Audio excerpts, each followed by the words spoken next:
Hello, Internet. Welcome to episode 321 of the Assorted Calibers podcast. The Second Amendment podcast is a little bit for everyone. I'm Weer'd, and with me tonight is the greatest hostess in the whole wide world, Aaron Paulette. How you doing, Aaron? I'm doing pretty good. I've been officially diagnosed that my depression is all in my head. Haha. Because, of course, that's where it would be. So, gonna get some treatment for that, which is pretty good. I've been very, very busy this past week because lots of people have been joining Pink Pistols and Blazing Sword and wanting to get information and education and training, and we've got a segment about that later on in the show. Mm-hmm. So, on the one hand, it's great that people are interested. I've said before, and I keep saying, join for the fear, but stay for the freedom of gun ownership. But it is draining because I'm doing all this work and I have very little to show for it, which is, it's discouraging, you know, because if I can look at something that I've written or whatever, it's like, yes, I accomplished that. What did I do today? I did a whole bunch of talking to people and adminning groups and yuck. So I need to get rich and famous so that I can hire an assistant to do it for me. But the final thing I want to say is Brandon Herrera for ATF director. Yes. Oh, I mean, so let's not bury the lead. Well, we can bury the lead because if you didn't know that, wow, you got hit in the head pretty hard. I hope you're feeling all right. Donald Trump won the election. I will just say that he was kind of the ACP endorsed candidate simply because we are a nonpartisan group and we are just pro Second Amendment. And you had Kamala Harris, who has a long history of gun bans and supporting gun bans, and Donald Trump has at least talked about being pro Second Amendment. I mean, I've been on the record multiple times saying that I didn't trust either one of them. Yes. Yep. And yeah, we are both on the record of the do not trust, but you know what? We can hope. And yeah. Certainly for sure one of the first things that Trump is going to do when he is sworn in January is fire Steve Beeplesneets, which is too bad because I have fun mispronouncing his name because Joe Biden couldn't pronounce his name, so why should I have to? And someone else will need to get nominated. It'll need to go through congressional approval. But I gotta say, I would kind of find it hard to believe that Brandon Herrera might not be able to charm his way through that. Well, I mean, for the people who may not have paid attention, I mean, in addition to being he's definitely a GunTube celebrity. He might even be a minor YouTube celebrity just by himself. But the man ran for Congress earlier this year, and while he didn't win, he made his opponent fight for every vote. And for someone who has never run for anything, let alone held any political office, that's a hell of a showing. So he at least has some understanding now of how politics works. And so there is a Twix going around, Brandon Herrera, who also goes by the handle @TheAKGuy. And it says, if I were to be considered director of the ATF, in my first 100 days, I have a plan to hack, slash, and cripple that agency in ways it could never recover from. And when I'm done, I will ask President Trump to disband the agency entirely. And I was just like, oh, my heart. I will just say, I just looked it up. So the person that he ran against, who spent over $10 million just in a primary fight against a YouTuber who was running on a really a shoestring budget, and almost like it was like hundreds of votes. But I looked it up, and Tony Gonzalez did actually win his. I was actually wondering if he was going to lose just because his war chest got so hammered by this, and really he got dusted up so bad.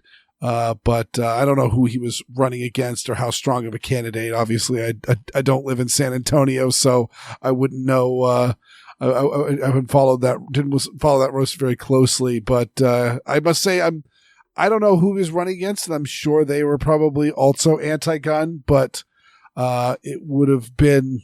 I don't know. There's a part of me that's always like, you know what, getting rid of the incumbent is always the better choice, especially when they're not doing their job. So, either way, we will see what is in the political future for Brandon Herrera or whoever else is decided to be nominated for the ATF director. Mm-hmm. It'd be really hilarious if Trump nominates some like serious stuffed shirt, reasonably qualified, bureaucrat for ATF director, just so the Democrats can rake him over the coals and just absolutely just drive him away, and then throw Brandon Herrera in after they've already been dusted up and just make it he's go, all right, do you want to approve this guy or just look really pedantic? So how was your week? I suppose I could lead with that, but we'll do it the other way. My week's been pretty good. My weekend was it was busier than I expected. My daughter went up. We're recording this on Veterans Day, and I apologize for not realizing that last week to give a shout out to the veterans, so that when the show dropped on Veterans Day, we were going through. But I'm told the appropriate thing to say in this case is thank you for your service. Yes, thank you. That is exactly it. Thank you for your service, all of you veterans out there.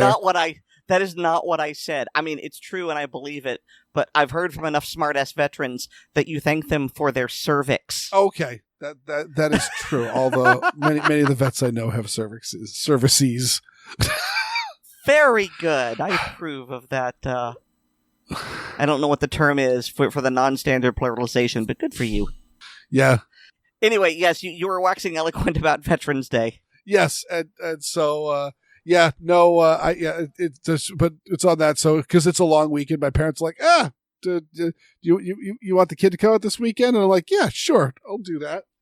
And so, I forgot to mention, I was sitting down with Connie, who I finally got a chance to reconnect with. So this is there. But Connie and I were sitting down to record the segment that you're going to hear in this episode, and just as I was introducing her, suddenly there was nothing. I'm like, "Oh, Connie, what happened? You having some trouble?" I looked over and go, "Oh, my Discord's acting funny. Let me reboot it." It didn't want to reboot. Oh, that's because I don't have internet connection. And it turned out that one of the cords the cables up the street had parted off, and so we had lost we had lost internet, and it took like 2 days for them to restore it. And a modern house uses internet for darn near everything. Mm-hmm. Yeah, I was giving you options. It's like, can you use your phone as a hotspot? Can you grab a tablet and go to a place with Wi-Fi? Giving you these ideas. Yep. Yeah. No. And it's one of those, my wife felt like a caveman because she was just like, I want to watch a movie. I guess I'm going to go upstairs and grab a DVD.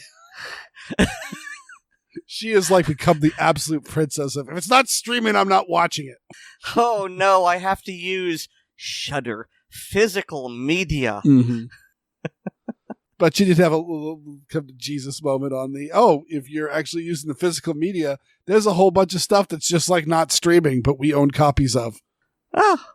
And then it was one of those, I can't turn the radio on. Because we have a Sonos system in the house, so it's one of those it's connected through the Wi-Fi network. and that's gone. Uh-huh. It's just one of those like, oh, I can't even listen to music. Like, I don't own a CD player anymore. I have all my CDs because of the, Digital Copyright Act, and I don't know, just in case suddenly Spotify just says, oh, we're not going to exist anymore. And so now all that music you were listening to all the time is gone. And where's your music going to come from? But it's one of those like, oh, great. So there was a lot of, my phone got a beating because it was just literally, all right, phone, you get to do all this now. And then my daughter was gone, and it was one of those like, oh, good, that's gonna be a nice relaxing. I don't have to do any of my dadly duties, and it was just, I got inspired to record a Fisk. That'll go for a later week because we got tons of segments, and I recorded the 2 interviews that we've got here and a few others, and I was doing a lot of podcast stuff. And but that was fun because there's a reason why I do this podcast. It's because I like it. Then went to go pick up my daughter, and my father had given her marshmallow fluff for breakfast, and that's just as good an idea as it sounds.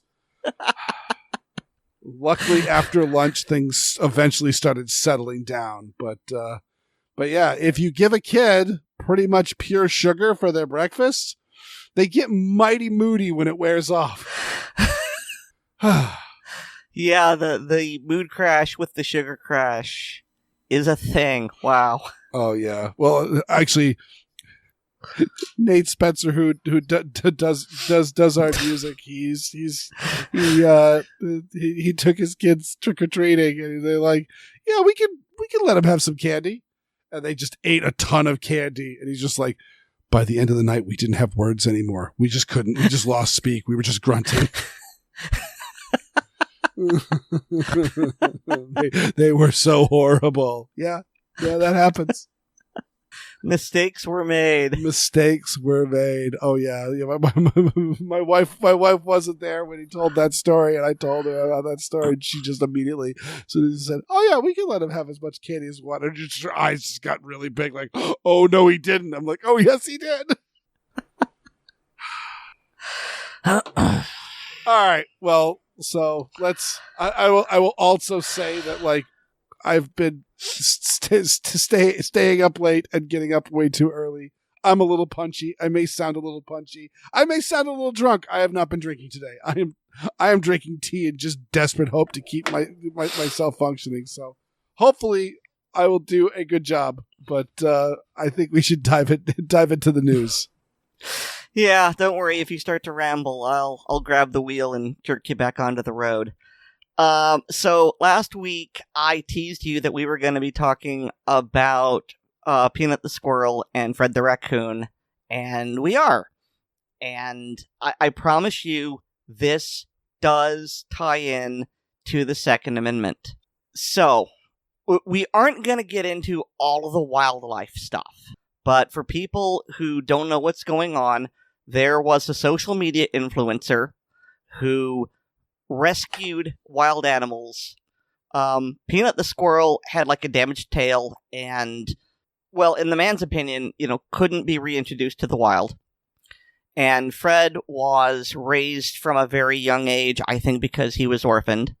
And so this person, I honestly ought to know his name, but you know how good I am with names, folks. Actually, let me step back real quick just on the, I believe Peanut was an abandoned squirrel pup kit. I don't know which term they use for a baby squirrel, but was abandoned, and then they actually attempted to release Peanut when he was old enough, and came back injured and went, oh, okay. So they had tried to rehabilitate him. He was nearly killed. They decided not to do that again. Okay, that's a good correction. Thank you. And so what this couple did, a man and his wife, I don't remember her name, but she's heavily tattooed and has like an OnlyFans. We'll get to that. But they were basically like some of these pet influencers. And so Peanut would have the cute little hats and be doing cute things. And this was I'm sure it enriched the couple. I don't see anything wrong with that. But they used this money to do good deeds because they rehabilitated a lot of injured animals. They founded a nonprofit, and they were using that money to help animals.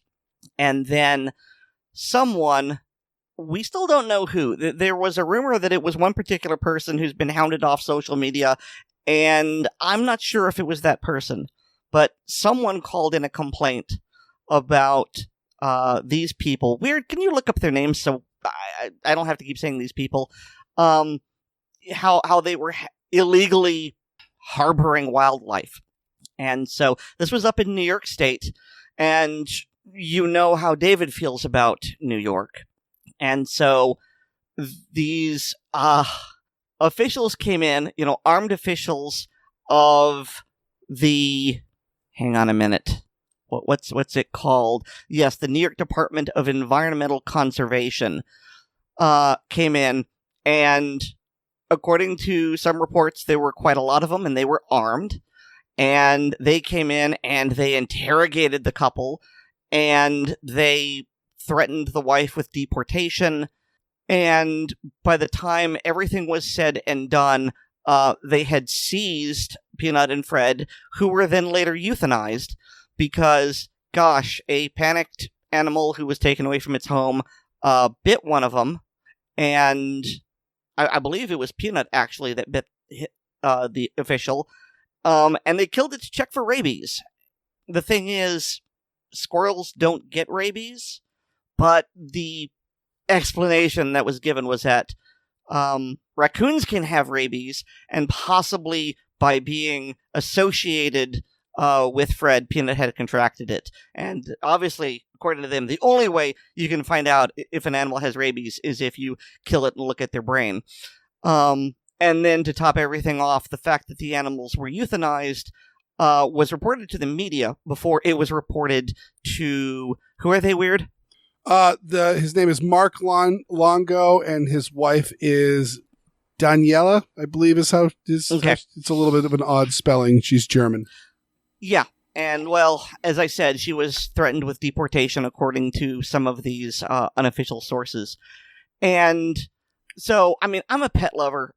I'm an animal lover. I'm horrified. A lot of people are horrified.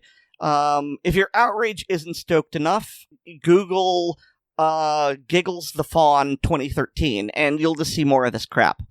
But you're probably wondering what all this has to do with the Second Amendment. And I'm going to quote one of a series of memes that I've seen, and I may quote others as they come along. But the one that's most relevant is the one that says, "The people who want to take your guns invaded a home to kill a squirrel and a raccoon. They'd kill you too and just say you resisted." And this is very similar to what happened to the Little Rock Airport executive. I believe his name was Brian Malinowski. Yep, Brian Malinowski, correct. And yeah, this was, again, very much a, this instance, again, these people were trying to rehabilitate wildlife. They were applying for permits. I think they may have had some permits. I believe many of the animals that they had were kept in perfectly legal ways. Just, I think the big issue was that the raccoon and the squirrel were actually being kept as house pets, and that is illegal in New York. And, it's one of those like, hey, you could put them in the shed when we leave, and then we'll leave. And it's not like we're going to arrest you if a bird flies into your house and then you shoo it out. That's not keeping it as a house pet. Animals can travel into your house. But Malinowski, there are these claims that as the director of a major U.S. airport, was buying hundreds of firearms at gun shows and selling them to various people, both legal and illegal. And so the ATF went and taped over his Ring camera and didn't bring their body cameras, even though that is required by department policy, and broke into his house at early in the morning rather than, say, pulling him over while he was driving to work, since he works in a gun-free zone. So maybe he wouldn't bring a gun with him. So that would be a little bit safer, or just generally just call him up and say, hey, we got a warrant, let's search your house. No, they're going to kick down his door at 6:00 in the morning and charge in. And they claim that he shot at them. Since everything else was so shady, I'm not inclined to believe that, because you've done everything else so honestly. Why would you lie? And and they shot him in the head and he died. All at the same time while Biden was rattling the saber about trying to make everybody get an FFL to simply buy and sell firearms, or essentially this was an attempt to essentially create a backdoor universal background checks, essentially saying any real sort of disposition of firearms could be considered operating as a licensed dealer. And so, therefore, require you to get a permit. And hey, guess what? If you want an FFL, chances are you can't get it, because Bill Clinton made sure that all FFLs need to be in commercial or unzoned properties. So, unless you're like an unincorporated township person, of which there are plenty of people in our listenership, and Oddball lives in an unincorporated township, unless you, I think actually David's place is unincorporated as well. But it's very unincorporated. Huh? It's very unincorporated. I've been there. Yes. It's like one step away from farmland. It's glorious. I shot a machine gun in his backyard. Yeah. But that's pretty good. But yeah. So unless you are in an area that has no zoning whatsoever, or is zoned as commercial, there is no way for you to get yourself a gun permit, or like an 01 or an 07 FFL. They will literally deny you, because you can't be a kitchen table gun dealer. And so, yeah, that was all essentially saber rattling and dirty pool to try to scare people against buying and selling guns without going through an FFL. And well, I somewhat disagree. I don't think it was saber rattling. I think the powers that be, I know that I'm being vague, but someone decided a message must be sent and an example must be made. Mm-hmm. And so here's someone who's selling guns at a volume we don't like. And I'm not going to say that it was a hit. You say it is, and I'm not specifically disagreeing with you, but it was so hinky that it looks suspicious. And so it was definitely done to send a message. Message was received, it just may not have been the one the government wanted us to receive. And I believe this is the same thing that was going on. The government of New York State decided that they had an opportunity to make an example out of some famous people, and if we punish them, this will definitely send the message that people shouldn't be keeping wildlife in their homes. And I have no proof of this, but I'm convinced those animals would have been euthanized regardless. The moment they were taken, they were going to be killed. And so that was a message. And the message was, don't defy the state. And in so doing, these agents of conservation killed two animals who were otherwise perfectly happy and healthy, and impeded, at least for a time, the efforts of this organization designed to help animals. And so, again, I want to get back to it's not about the squirrel. It's the government telling you who's in charge of every breath you take for the rest of your life, to quote James Woods. Mm-hmm. And if they'll do it to a squirrel, they'll do it to you. I wish I had some grand lesson. With this in mind, do X, Y, Z. There's really nothing we can do yet, and I really don't want to get to the part of the ammunition box. Mm-hmm. I'm just saying, be aware, take care of yourself, watch your back, and this is the kind of government overreach we need to fight against. Yes. That's all. Nope, I think that is a great point. And there may be some reason behind why these people were chosen as the example, or maybe they were just the people that they were deciding to make an example, and the people that came across their desk at the time. I don't know. It's hard to say. I mean, you mentioned that they both have OnlyFans accounts, and so but I never really took New York to be the type of place that would get really unruly about somebody having an amateur pornography channel, and I don't know. It did seem extremely strange that they were asking about the immigration status of his wife when New York, I believe, is supposed to be a sanctuary state. Well, it's all about putting pressure on people, and these were people they wanted to pressure. It's like the 922R regulations. I haven't heard of anyone who's been prosecuted just for those, but those are add-ons for other violations that they can use to increase the sentence and increase the chance that you'll plead guilty. No, you're absolutely right. I don't think there's ever been a 922R suit that has not been just tacked on to we've got a whole big junk on a bunk thing. Let's see what we got. It's actually same thing in Massachusetts. There's probably a handful of people who are charged with high capacity feeding device charges, but as a general rule, it's an add-on. They get a drug dealer. They get him for having an unlicensed firearm. They get him for carrying without a license. They get him for distribution of drugs, and they get him for high capacity feeding device. So, yeah. But we've got some better news, don't we, Weer'd? Speaking of high capacity feeding devices, again, this is another one of those, like, it's a step in the right direction. We're not quite at the finish line yet, but on November 8th, a judge ruled that the Illinois assault weapons ban, which also includes a ban on high capacity magazine, was unconstitutional. Likely the state is going to challenge this for an appeal.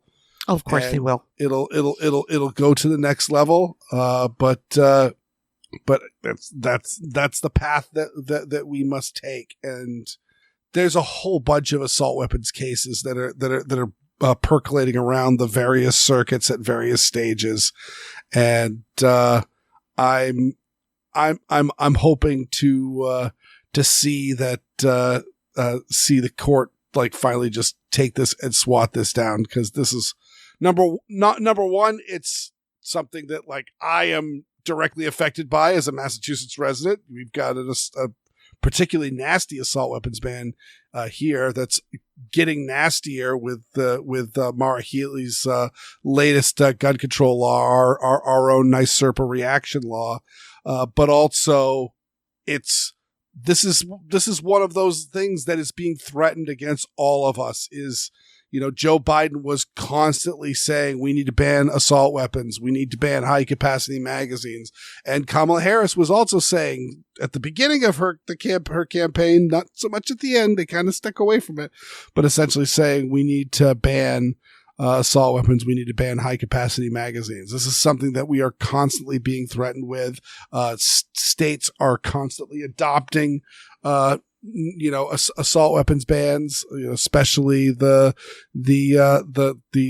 pro-gun blue states that were existed. I think all of them now, when I first started getting into activism, Oregon, Washington, and Vermont were all deep blue states, but we're really, really cool on guns. And that's not the case anymore.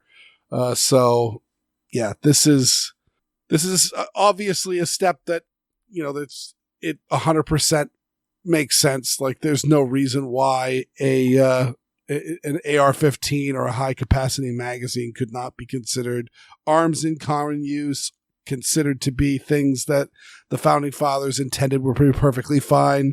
The things that, when high capacity magazines and repeating firearms and things like that were invented, nobody cared. It really wasn't it wasn't until the ratification of the 14th Amendment and the passage of the Civil Rights Act did people suddenly start coming up with we got to ban these yucky guns, because we can't ban yucky people from owning guns. So one thing I want to point out is I'm upset that Blazing Sword couldn't be a part of this.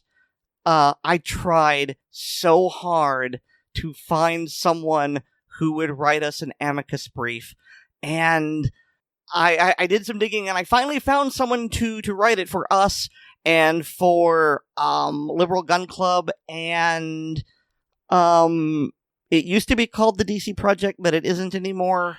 Women on Target. Women on Target, right. But it was still the DC Project back then, run by Diana Mueller. And the guy, I don't know if he missed the deadline or they weren't accepting it, but whatever. The point being was, it was written and they didn't accept it. And I was cursing, left, right, and center. And I'm glad that this challenge worked. I'm just, I wanted to be part of it so bad. Mm-hmm. And by the way, I said it wrong. It's Women for Gun Rights. Women on Target is a shooter instruction group. Beg your pardon. So that's really all I have to say. Just, I have the envies that I couldn't have been part of this, but maybe in the future. Mm-hmm. So as I mentioned at the top of the show, I have been getting a lot of interest in both Blazing Sword and Pink Pistols by people who decide it's time to buy a gun and learn how to use it. Well, turns out I'm not the only one. Lara Smith of the Liberal Gun Club has gotten similar interest, and she's here to talk to Weer'd about it.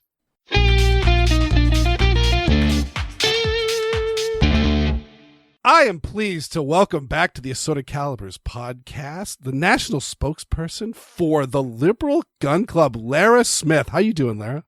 I'm good. Thank you for having me. And for context sake, we are speaking a couple of days after the election, and I know that we've already been talking a little bit. You've got feelings. Yeah. I have feelings, and I have people looking for training is what I have.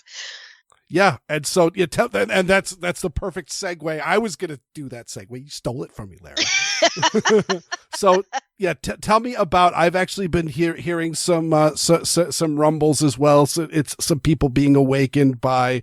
I didn't like how this election's going, and this is causing a reaction just the same way as when Biden was elected, or way back in the day when Obama was elected. It's Trump's had 2 terms where he's been elected, and people have been like, I don't like this. Maybe I should get a gun. Maybe I should get some training. And so tell me about what you've been experiencing. Yeah. So to be fair, I don't know that it's only, and you and I have talked about this a little bit, but I don't know that it's only the election. I think it's the election and the behavior that people are seeing from other people, frankly, not from Trump, but from other people after the election, that people are legitimately afraid for, my trans friends are like, what am I going to do about my passport?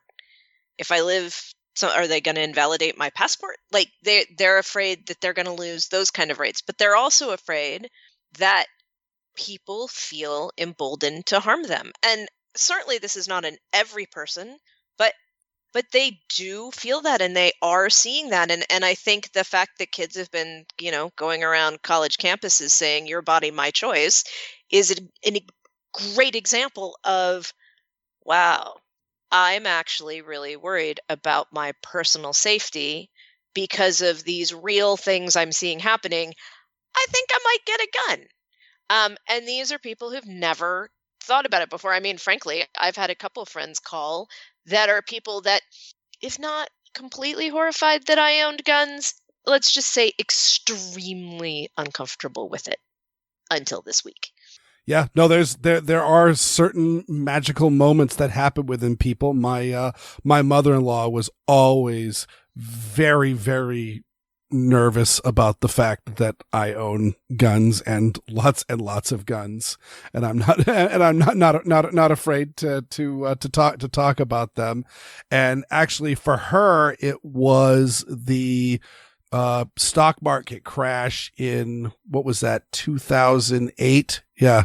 And she was very, very nervous about what was going to happen from that. Thankfully, it really kind of righted itself pretty well. But she said to me, "Oh, now I get why you guys have all those guns. That actually seems like a good idea in this moment." And that's one of the things I tell a lot of people is, why do you have all those? Why do you when the question is, why do you need all these guns? And the answer is, I don't need all these guns. I don't need a single gun that I have right now, but I may need them in the future. And when that time comes, I'm not going to have the opportunity to go get guns. So it's a good idea for me to have them and preferably have them on me. Right. Yeah. Yeah. And I get it. And, we've talked about this before. I don't carry, but I have guns, and I talk about this a lot. I have guns because some of my guns are for fun, and I want my guns to stay for fun. Mm-hmm. Absolutely. Yeah. No, so some of my guns are for fun. So some of my guns are just for look at. I've never shot them. I don't intend to. They are ancient and they are cool, and that's why I've got them and all that. But I am always, especially when I'm teaching new shooters, I always like to point out that we always need to consider self-defense and defense of others as a reason to own guns, because otherwise, if they are just for fun, you know what? You like to do some sports? Why don't you take up golf? You like to hunt? Well, you can go hunt for bargains at the grocery store. And that has unfortunately been happening to a lot of our compatriots in the European nations that have no individual right to keep and bear arms, but a very, very vibrant hunting culture that is drying up. Yeah, it's funny. It's expanding in some places, which I think is really interesting. Yeah, I mean, it's a fluctuation, but all I'm saying is that it's pretty easy to justify taking away a dangerous piece of sporting goods. You can't buy lawn darts anymore. Right. No, and that's true. Like you and I have definitely talked about this, not necessarily on the air, but certainly I see it as an extension of my bodily autonomy. Mm-hmm. I see it as exactly part of that right. And if I don't want my bodily autonomy to be controlled by the government, which I don't want them to be able to control how I choose to protect myself. I mean, that's who can argue with that besides insane people? Well, you'd be pretty surprised at how controversial the idea of guns are a part of bodily autonomy is. Mm-hmm. So I'll ask, as the spokesperson for the Liberal Gun Club, and I'll just take it as, from your liberal perspective, what is the best way if you are approached by someone, especially in this time where, there's definitely a whole lot of issues about, abortion, women's health, about, trans and queer rights, and about just generally, right-wing ideology taking over the country with this election. So therefore, there's probably a better chance that there'll be more left of center people that might suddenly be coming to terms with maybe us gun nuts maybe had a point all along. Right. What are some of the best ways to approach that, and or what are some of the worst ways, however you want to handle it, for when somebody who is of the left of center to the there's nothing left of me politically approaches you and says, you know what, I'm thinking about getting a gun, I'm thinking about getting some training? Yeah, so some of the worst ways to handle it are to give them a hard time about why now. Mm-hmm. People come to things in their own time. We've all come to things in our own time that somebody that we cared about or just other people thought, wow, you're really late getting there. That's okay. That's growth. That's being human. And so to demand that they apologize for it being now is not okay. Welcome them in. Say welcome. Don't say, wow, it would have been nice earlier. Don't lead with politics. Don't tell people that because they're going to get a gun or they're thinking about getting a gun or they've bought one and they're new into the community that they're going to change how they vote. They're not. I cannot emphasize this enough. Most gun owners, when you get down to it, most, not all, but most, are not single issue. They just aren't. And frankly, if they were, there would have been a whole lot more in the party planks about guns on both sides. And that is an And there's not. absolutely And great point. And that's a whole different discussion here. But don't start with that. You need to take people where they are. And there's a word that gets used in leftist circles a lot, which is allies. What is it? Allyship. What does that mean? And it gets kind of made fun of and all of these, but what that really means is to say to somebody, I respect where you are and I respect the difficulty you're having, and I will listen to you and I will give you the help to the best of my ability that you are asking for without forcing my views on other things on you. And I think that's really important. You see that a lot. I'm only going to train you if you will, agree to go. Like, I had one friend who told this crazy story. I could not believe this story. She went to a friend of hers who was a longtime gun owner and said, hey, I really want you to train me. And he said, great. Why don't you come to church with me and we'll go afterwards? No. This was to somebody who was not Christian, who was a different religion, wasn't atheist, was a different religion. No. That, and that's a pretty extreme example, but like, it's just teach them. If I may interject, I will just say that this is just ringing in my ears on the, Napoleon was quoted, but I think he was quoting Sun Tzu. Never interrupt your enemy when he's making a mistake. And this is kind of the opposite of that, of the don't interrupt your friends when they're doing something right. And you are taking a golden opportunity of somebody who was not on the side of guns is now coming over and is coming over and saying, oh, maybe you have a point. Maybe I want to go into this. And you're right. They're not probably going to change a ton of their how they vote, but that's also not a bad thing either, because I've been saying it for years. I can't wait to actually see it actually happen, because I think it's going to is at some point in time, the Second Amendment is nonpartisan. Again, we're having, left-wing people are approaching me right now going, oh, I really want to get guns. What do I need to do to get through the permits? Can you help me? Can we go to the range? And it's one of those things of it's nonpartisan. The reason why they may want a gun is politically may be different than my views, or maybe the same as my views, and all that. But again, it doesn't matter. It's Second Amendment is nonpartisan.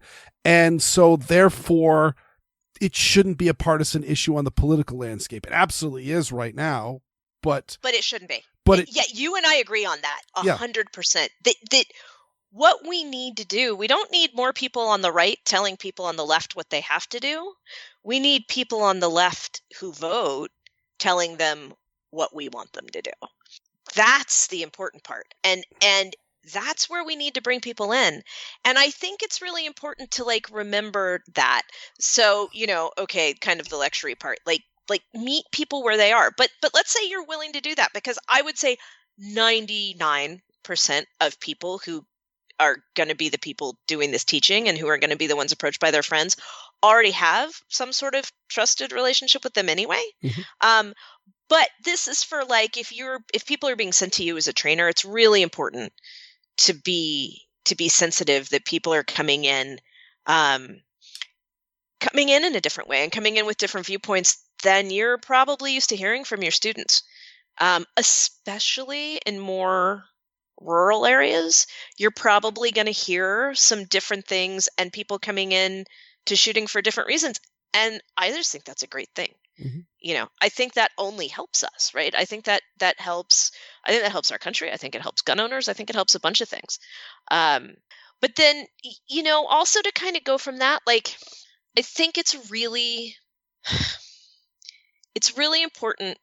When I got into the gun world, I didn't realize how my experience around guns as a liberal who lived in, a middle class to upper middle class lifestyle in a city, in more high density population areas, right?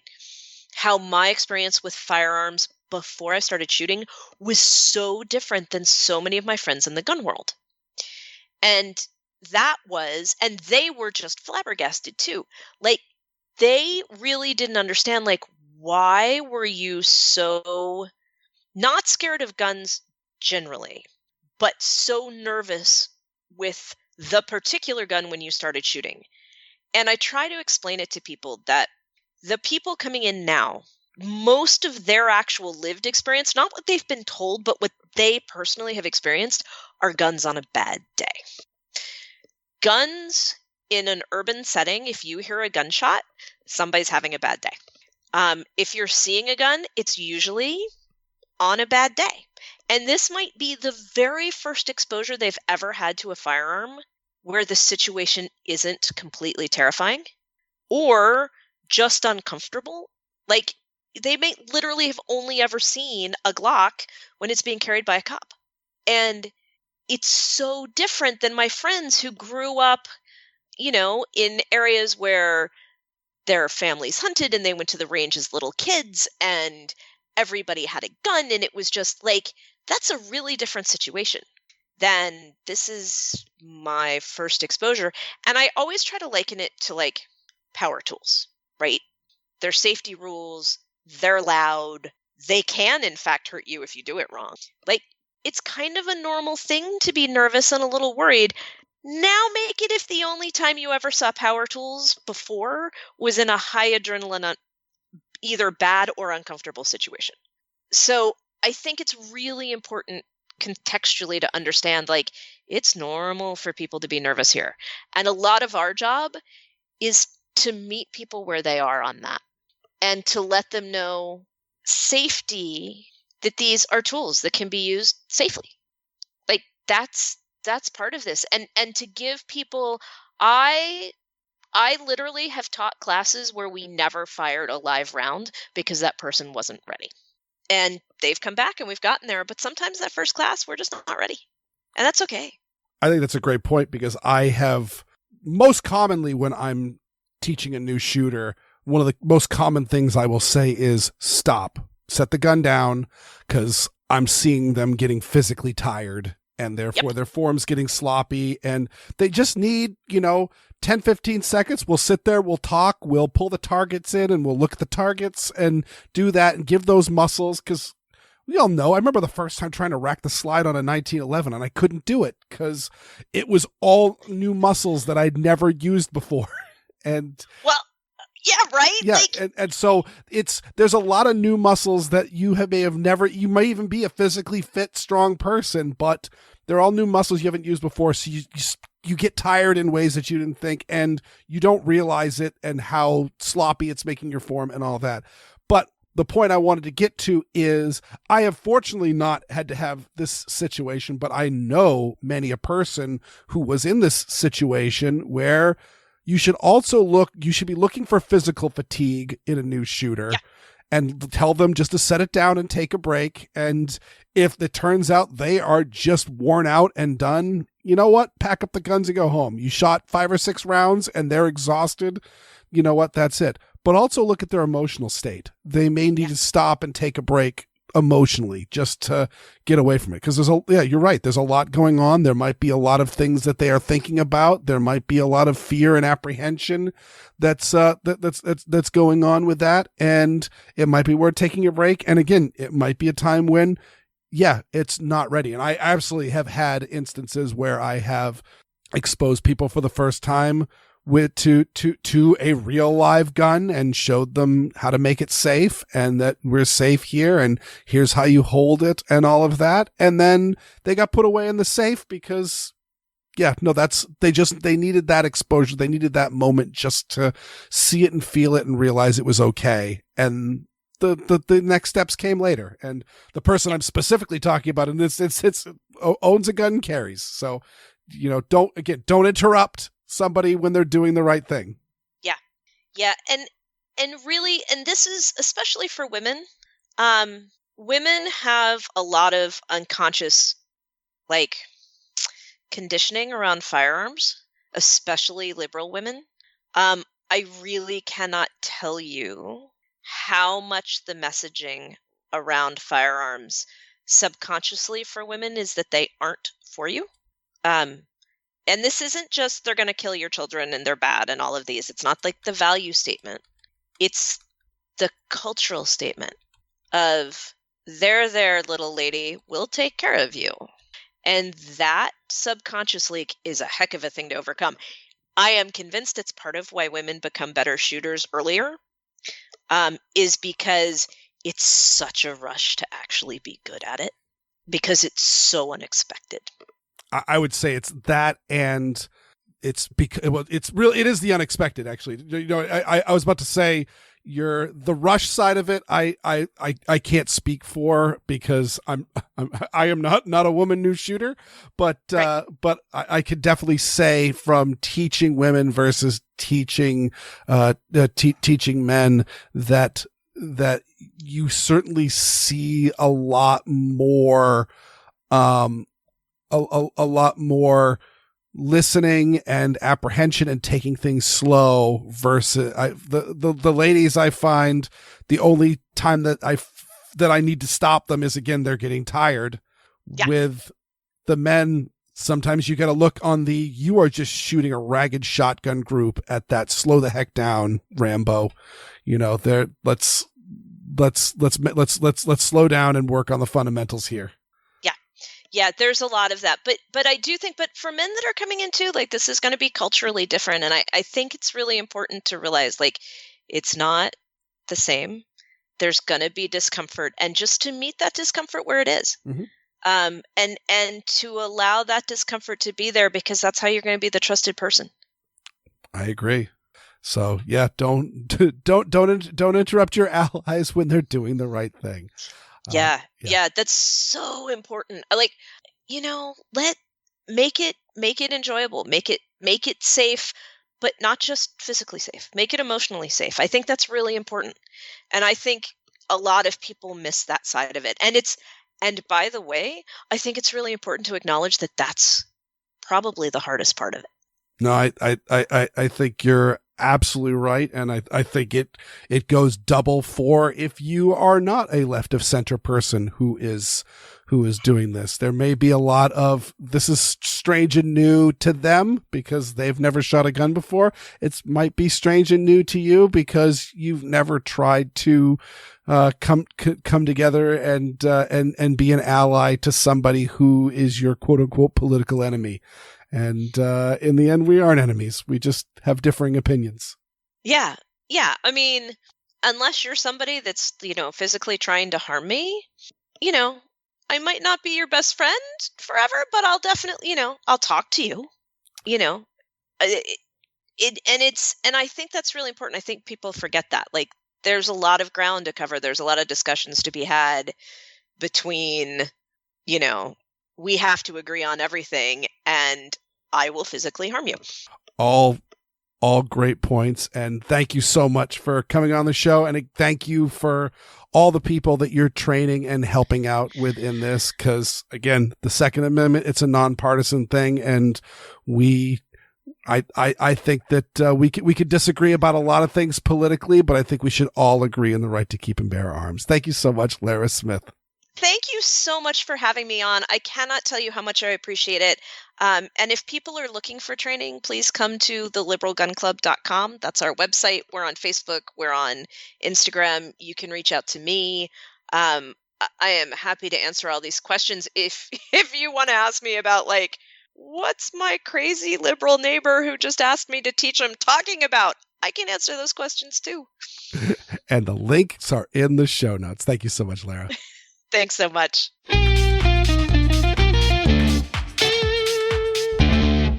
So it's definitely not just the election, Lara. People have been awful since 2023, and the closer we got to the election, the worse it got. I mean, I was going to mention Nick Fuentes, but then you did, and so, yeah, that's just one of many examples. And we have been talking about this from years, is that we keep getting new. I mean, it was happening during like the Obama gun rush. Remember that when like you couldn't find any 9mm and 22, and pointing out the fact that it was not veteran shooters who were buying up all the 9mm and 22. These were new shooters, and it was these were new shooters, and a lot of them were urban, and a lot of them were not conservative. And so they were coming through. This was really kind of getting into we need to get away from the partisan nature of gun control and why there's the partisan split. So there's people have their motivations and why to get guns, and those motivations exist no matter what your political affiliation is, even though you might have been brought up in a political climate where no, you don't get guns. That guns are just for the police and military.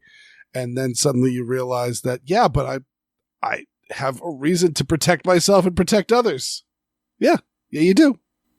But she brought up a really good point, one that I hadn't thought of because I've lived a very sheltered life in that regard, that the people who live in these cities, I'm trying to be polite, I may get it wrong, but the inner city folk, they see guns as things that are used against them, and they may have seen it brandished against them in violence, and that's why they're nervous around them. And it's like, that's an excellent point, and I hadn't thought of that. So I'm definitely gonna factor that into my, I don't really want to say training, but into my mindset when I introduce people to firearms. And so thank you, Lara, for bringing that to my attention.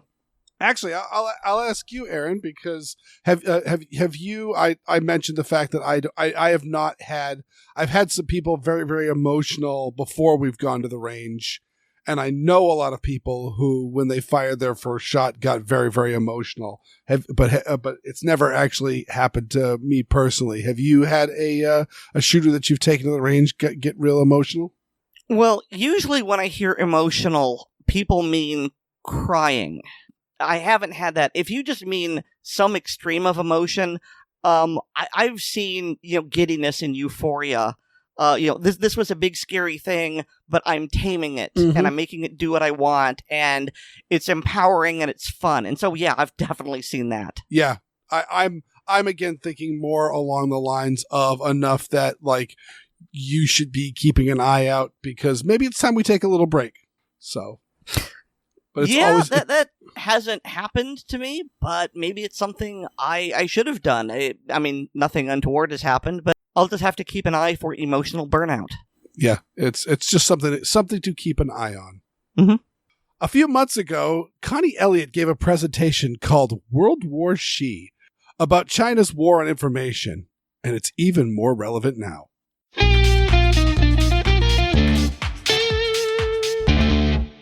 Well, I am pleased to welcome back to the Assorted Calibers podcast longtime contributor Connie Elliott. How you doing, Connie? Doing okay, Weer'd. Thanks for having me. And this was a while ago. You did a series of talks, and I thought about having you on, and life got busy, and then I probably drifted out of my way, and then we got talking again and realized, I should have you back on. And, I will just say, what's the name of the position you held for these talks? I'm a member of the Committee on the Present Danger China, and I seem to be their token economist and the person who talks to them about communist methodology, which means you have to know about information war a little bit. Yeah, and I found that this suddenly got timely again in the fact that we're recording this after the election, and already world leaders are starting to stack up, getting ready for Trump to be inaugurated to discuss about the peace deals that he has essentially was one of the key platforms of his campaign, that he was going to settle the hash between Israel and Gaza and between Ukraine and Russia. And I was mentioning that to my wife. I'm a huge Dove, so that's actually, I'm very excited about this. I dislike war and don't think that we should be involved in it, and I've been very vocal about that.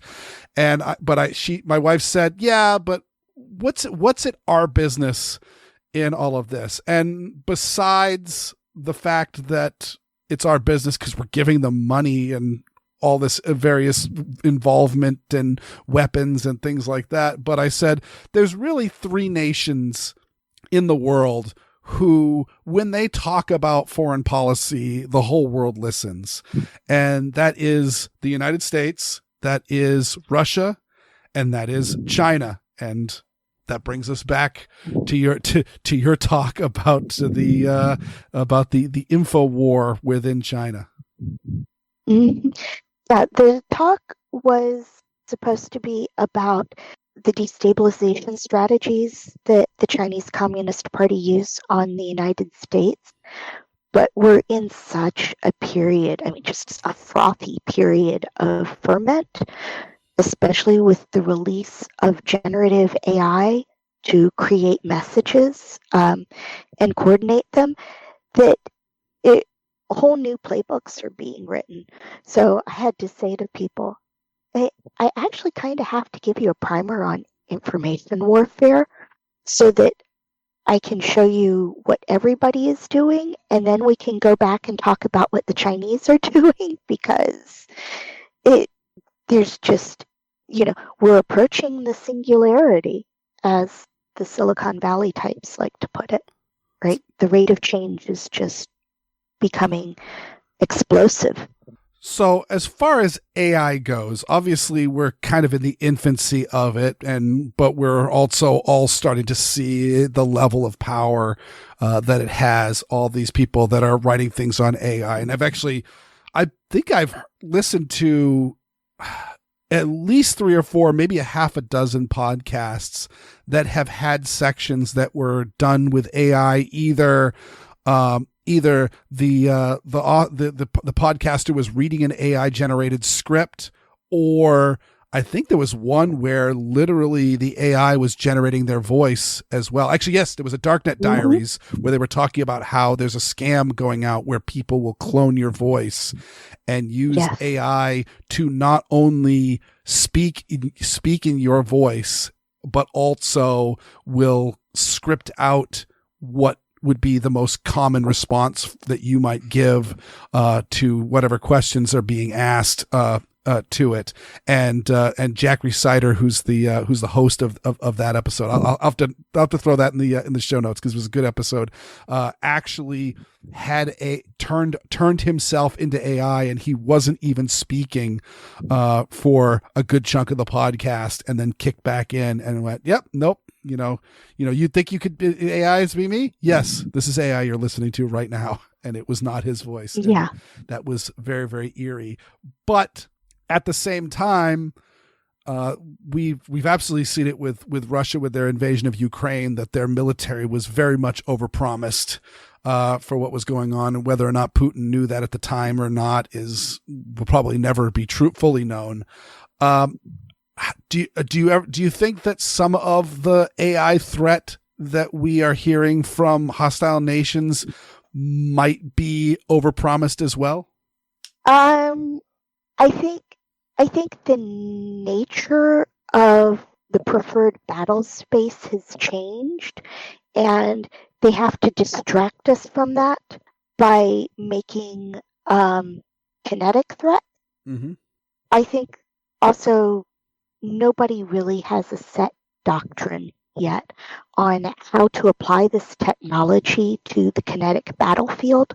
So we have to consider that maybe, just maybe, the preferred battle space for everybody now is behind our eyeballs and in between our ears. And to manipulate that, they have to deliver at least a creditable threat of force so they can cause us to make different decisions. So I actually think that all this hype and this promising we're hearing is part of the kabuki dance of trying to make us change our decisions to a pathway that our adversaries can predict better, or can manipulate us along better. Because if they can get us to change our decisions based on a threat, they put us in a fear-based space, we can be kept in a mindset where we're just constantly reacting to threat. That's much easier to manipulate than a billion people just trying to figure out how to get on with their lives. Oh man. So like one of the things that I was directly referencing is I've read some reports that China has produced a stealth fighter, and that in fact our military was having no problem tracking these quote unquote stealth fighters with radar. Are you saying that that might be in some sense a kabuki theater? Well, the best lies are wrapped in a bodyguard of truths. I mean, that's not the truth. So this is, it's like we have to cram enough context into our brains to become walking discernment factories. Mm-hmm. I have little doubt that the Chinese are trying to produce stealth fighters. I've got a story about some of their advanced weaponry that may or may not give you a giggle. Okay. You remember a couple years ago when, I guess it was 2019, they did their 70th anniversary parade and marched all these really advanced designs around down the streets in Beijing? Yes. Everybody's like, new fighter, new this, new that. Mm-hmm. Oh my God, oh my God. I was told, now admittedly, this is about half a step above a bar story, okay? But in the DC area, bar stories can be pretty good. That those were actually advanced designs out of McDonnell Douglas.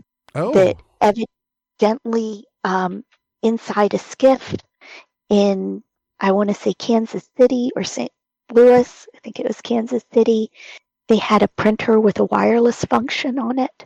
The wireless function somehow wasn't shut down, and it sent out data about everything that was run through it out, and somehow it managed to escape the skiff, which was supposed to be an electromagnetic black box, and got to a Honeywell smart thermostat down the hall, like 30 feet away or something. And this Honeywell smart thermostat took in all these emissions and transmitted it back to the master control for climate control for the building.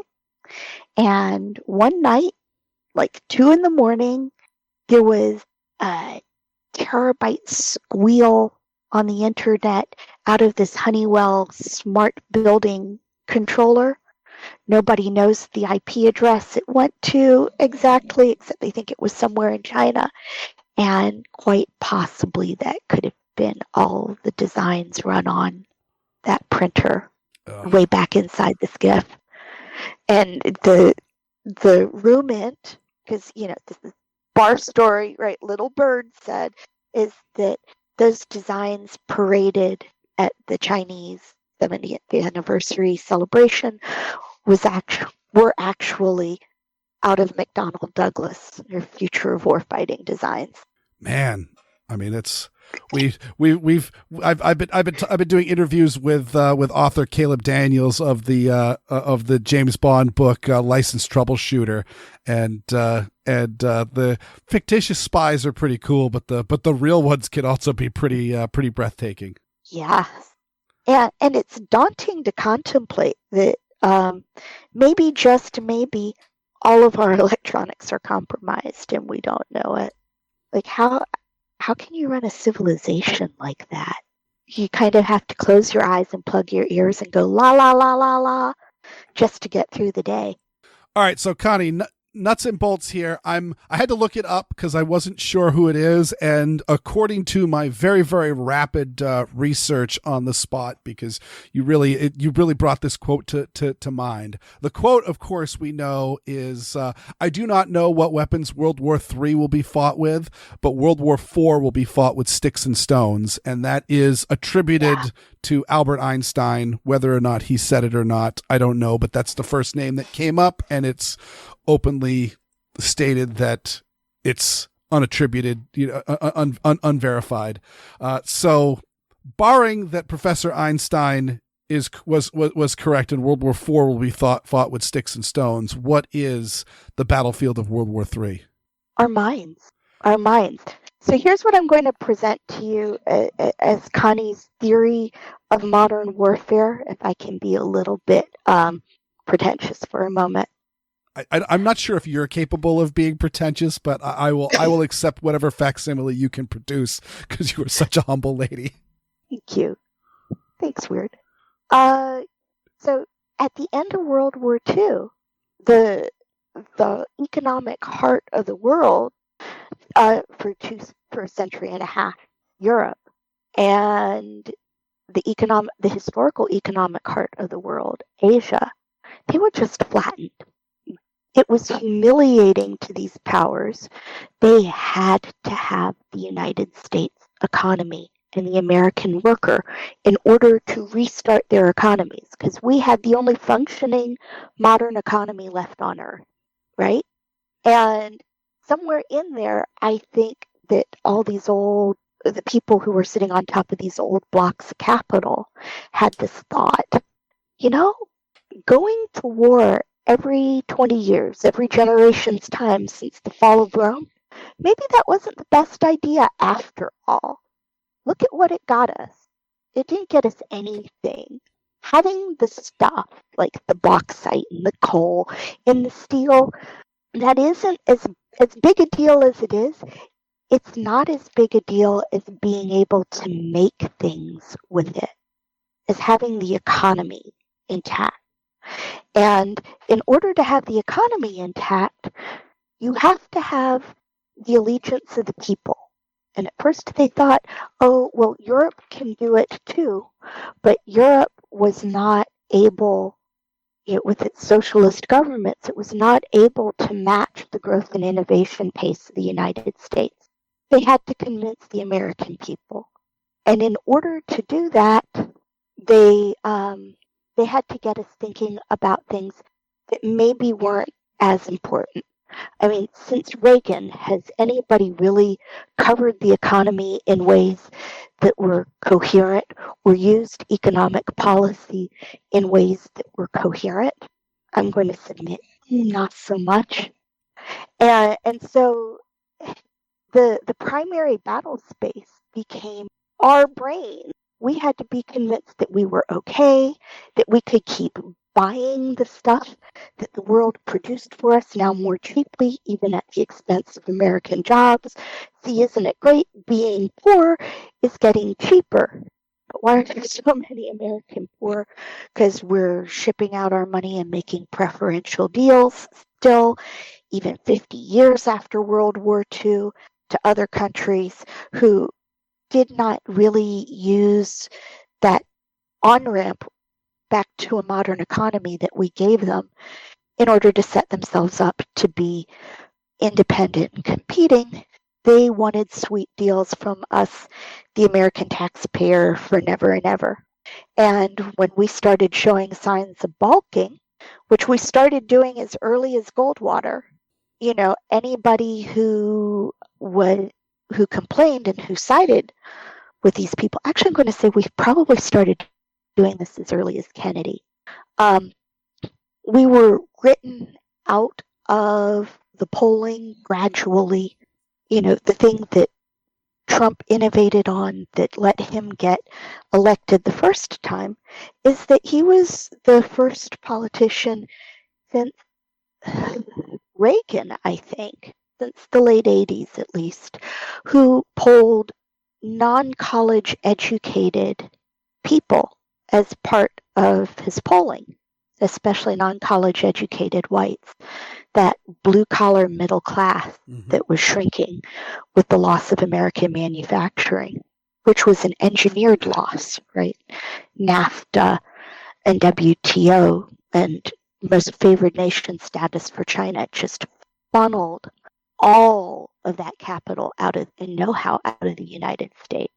And so the thing is, who is it who said you can fool some of the people some of the time, but not all of the people all of the time? Everybody got a sense something was wrong. We saw what our parents were able to do on working class salaries. We were able to be blue collar middle class. The blue collar middle class was disappearing. Areas that provided the jobs where the blue-collar middle class were being impoverished. That's where the fentanyl plague devastated everybody, especially the children, because they didn't really have hope of a working future. And so we see this battlefield of framing in the American mind as we have come to a very different understanding of the world. None of our leaders sat down after the Cold War and really started talking with us about, hey, mission accomplished. Everything we set out to do in the National Security Act of 1947 is done. We have contained expansionist Soviet communism. Not just contained it, we have defeated it. So now, what do we want the world to be like in 50 years? And what price are we willing to pay for it?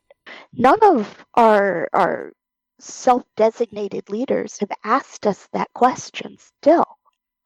But there is an enormous monstrosity that Eisenhower warned us about, the military-industrial complex, right? And in the first draft of that speech, it was the military-industrial congressional complex.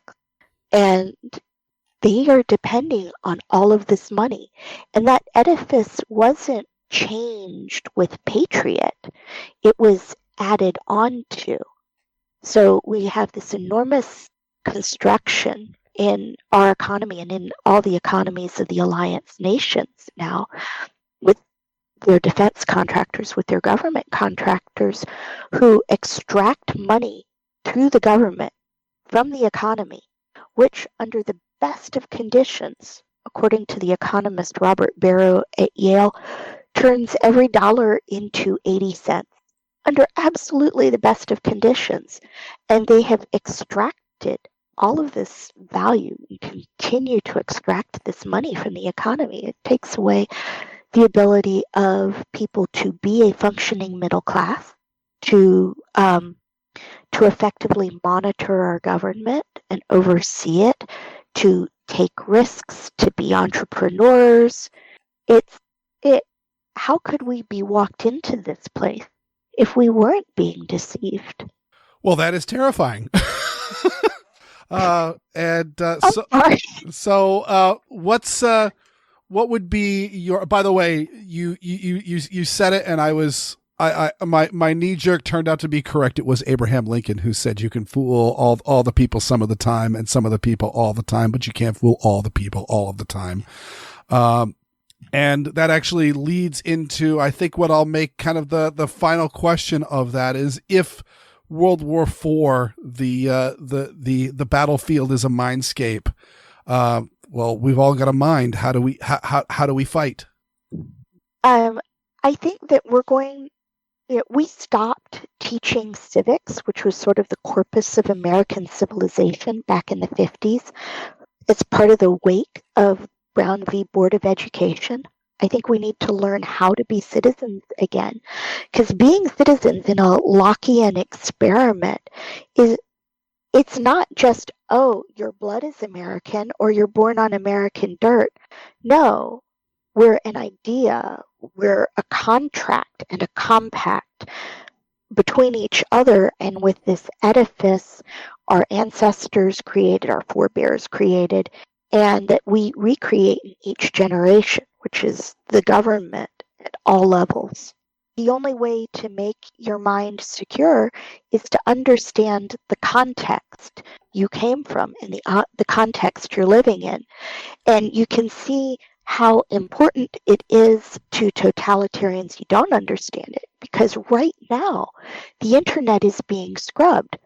The Wayback Machine has not functioned since the beginning of October. Everything since then that has been produced on the internet that we can use as a compare and contrast, right, is being shoved down the memory hole. So we have to find a way, we have to almost make it a national security priority, I think, to preserve a complete record of the moment and to rediscover that corpus of American ideas and American civilization. Why aren't we reading all of the Federalist Papers in high school? Why aren't we discussing them? Why aren't we reading and discussing the Articles of Confederation or what the Northwest Ordinance means? Why don't we understand the Declaration of Independence, the Articles of Confederation, the Federalist Papers, the Constitutions, and even before that, back to Black's Law Encyclopedia and the Magna Carta as part of a structure of laws and a hierarchy of agreements, that the Constitution is the contract that enacts the ideal stated in the Declaration. That used to be taught every day and an everyday understanding, and by the 1980s, it was considered controversial and it was gone from, like, you can't say that. Who has to pay attention to the Declaration? These were things that I used to hear. How can we be secure in our Lockean contractarian experiment if people don't even understand the structure of agreements we live inside and what caused us to make those agreements in the first place? I mean, that is an absolute great observation, and I'll be a little bit rude and kind of steal the last word from you, Connie. We've been friends for a while, so I think you'll be all right with it. But I will just say that Massachusetts had a referendum question on this election, and the people of Massachusetts voted to remove standardized testing as part of graduation requirements for Massachusetts students. Which, yes, I was talking with my neighbor about it, and she is definitely to the left of me. I consider myself centrist in the fact that I'm a collection of extreme left and right views. And she was just like, I don't know why they're doing this. My argument is that it's considerably less work, less heavy lifting for the teachers and the teachers union. That's my personal opinion, and not the opinion of Assorted Calibers podcast, but I'll throw that out there. But Let's I will say about that next time. Yes, but I will say that that one thing that I think we all need to do is that we have the Library of Alexandria in our pockets. We have so much information, and even though some of it may be biased, some of it may be untrue and all of that, the amount that we can sample that is not difficult to start digging down on what may or may not be the truth, and lies don't necessarily line up. So if you yourself are curious, of which, if you're listening to podcasts as a general rule, you're probably a very curious person, but make sure that your friends and family are curious as well. Don't just say, I don't know. Say, I don't know, and how can we find out? Exactly. And the other thing is, we're in the middle of a big generational shift. A lot of the civil society organs that were devoted to preserving our history, like our local historical societies, like there were citizens auxiliaries in the libraries, they're thinning out. The pool of volunteers available to them is shrinking generally because Gen X, we don't necessarily believe in clubs because we were excluded from all of them. Mm-hmm. But now is the time to step in and to be that volunteer and to activate that archivist instinct to preserve everything, right? Because if we don't do it now, we see what's happened in the libraries already, things which don't fit the accepted narrative of the American Library Association or the Modern Language Association are deaccessioned. Read all our historical books are tossed out. So now is the time. Mm-hmm. A while ago is the time. But now is the next best time to go in and make certain that this record is preserved for our kids. Because if we don't understand our context, if we don't understand where we came from, if we're not attached to our root, our intellectual root, we can be manipulated any way the big money wants. That's a value-free statement. I'm not saying who holds the big money, but anybody with enough interest and incentive at stake will have an interest and incentive at some point to try and manipulate us.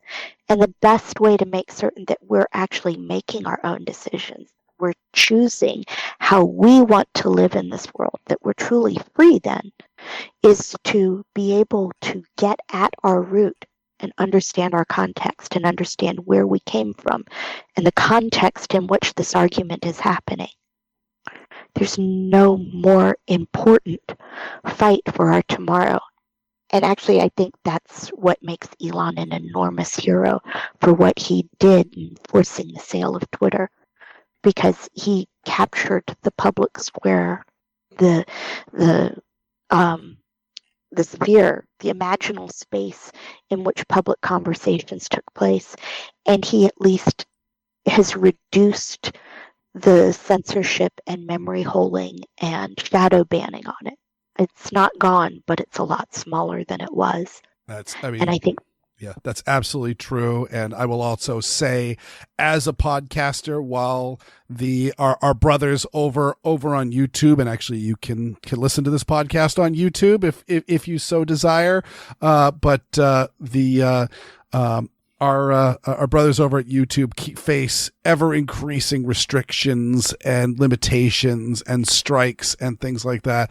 And I have never been more pleased. Unfortunately, you don't get the eyeballs that many of the YouTube channels get, but there's very, very little censorship and very little administrative eyeballs on what we are saying. Just your ears. That's a wonderful thing, Weer'd. All right. Well, thank you so much for coming on and sharing this great insight, Connie Elliott. Thanks, Weer'd.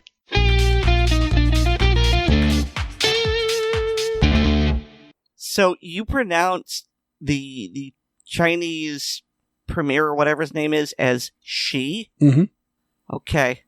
It's just, I hear that for the first time, and you're talking about Connie, and then I think it's what you're pronouncing is SHE, or she, and it's like, wait a minute. I mean, I will be the first to admit that my Chinese phonics is horrible. I had a coworker whose name was XU, and I just went, I'm sorry, my Chinese phonics is terrible. How do I say your name? And he literally lifted up his foot and pointed to it. It's pronounced shoe. And I don't know how you get an X out of that, especially since it's not like that's the character they particularly use. They've got their own alphabet. It was a Westerner who decided to say, "Oh yeah, that's definitely an X."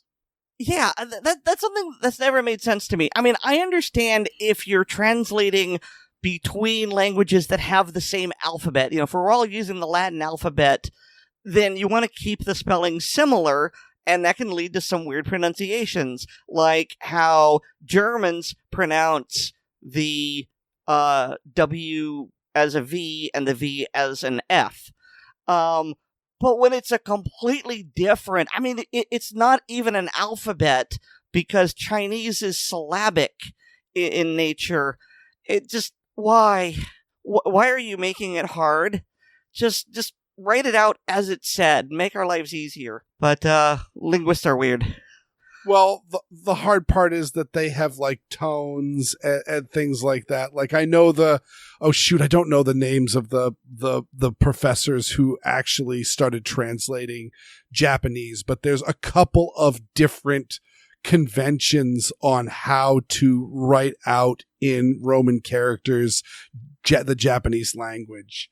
And like one will have CH be this sound, but there's also another one where they will write it as T. And depending on which dialect and what part of Japan the person is saying the words, yeah, if you squint, you can see it both ways. But it's also not a straight anglicized ch or a straight anglicized t. It's definitely more of a blend. So I think that's also that of when it's a very, very unique, phonetical palette, and it's not really sounds that we exactly use. We take it for granted with like the European languages where everybody kind of pronounces the letters a little bit differently, and you have your people sliding in accents, and Americans are the best because we decide to accent it how it's said in the original language, and so you can really make a patchwork kind of phonics when you're talking about like different cultural food items and loan words. So yeah, either way, I don't know. How do you pronounce the leader of China? I don't. Cool. I'm not saying you were wrong. I was just saying the fact that Connie is a woman, and then you said World War She, and it was just like, what? Oh, that guy. that guy. Winnie the Pooh. Yeah, and either way, I'm going to beat the drum. We need to foster curiosity in people. Like, you have the Library of Alexandria in your pocket. Don't just settle for, I don't know. Well, who cares? Look it up. Learn something new. I mean, it's not actually the Library of Alexandria that would burned and lots of knowledge was lost. If we were going to be accurate, it'd be more like the Library of Congress. But anyway. It's a good thing I like you, Aaron Paulette. You'll only get so far with that smart attitude. And by so far, it's extremely far. So, you know who else is in our pocket? Or actually, more like we're in theirs. Actually, you know who's got a smart attitude? Also true. It's our listeners. We got to thank each and every one of you listeners. We really, really appreciate every single one of you. That's right. If you're hearing this, I am thanking you because if we were just talking and no one was listening, what's the point? So thank you so much. But also, we got to give a special thanks to our supporters on Patreon. To be our Patreon patron, go to patreon.com/Assorted Calibers Podcast and sign up. It's not a tip jar. We're not begging for alms. We're selling stuff. We got early release of the podcast. We've got the ACP blooper reels. We've got the ACP film tracks. We got the ACP Magnum. So you want more from the ACP gang? We got it on Patreon. Also, please remember to rate us on Apple Podcasts and Pocket Casts, subscribe to us on the platform of your choice, and share the show with your friends, both online and off. I've got a blog. It's called weerdworld.com. That's WEERD.com. And hear me weekly on Handgun Radio on the Firearms Radio Network. And you can get more from me at Linktree/Aaron Paulette. That's linktree.ee/Aaron Paulette, all one word. And thanks to Nate Spencer for our music. Hey, Weer'd. Yes? Doorknob. That's a joke. It's funny. Yes, I'm a night owl, and Weer'd is such a morning person that when he's tired, he will laugh at the word doorknob. Our fatigue levels and our senses of humor are assorted, and so's our podcast. Good night, everyone. Good night.